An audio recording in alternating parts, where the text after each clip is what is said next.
पंतप्रधान नरेंद्र मोदी यांच्याबाबत खालच्या भाषेत वक्तव्य केल्याप्रकरणी संजय राऊत यांच्या विरोधात नागपूर शहर भाजपतर्फे पोलिसात तक्रार करण्यात आली आहे आणि त्यांच्यावर कारवाईची मागणी करण्यात आली आहे।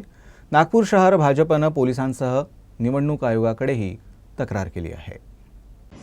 जगातील लोकप्रिय नेते व देशाचे लोकप्रिय प्रधानमंत्री आदरणीय नरेंद्रजी मोदी यांच्या संदर्भाने उभाटा सेनेचे संजय राऊत यांनी गाडा दफन करा अशा पद्धतीची भाषा वापरणे कुठल्याही पद्धतीने संयुक्तिक वाटत नाही। ही सरळ सरळ धमकी देण्याचा प्रकार आहे। त्यांचं मानसिक संतुलन पूर्णत्वाने ढासळलेलं दिसतंय।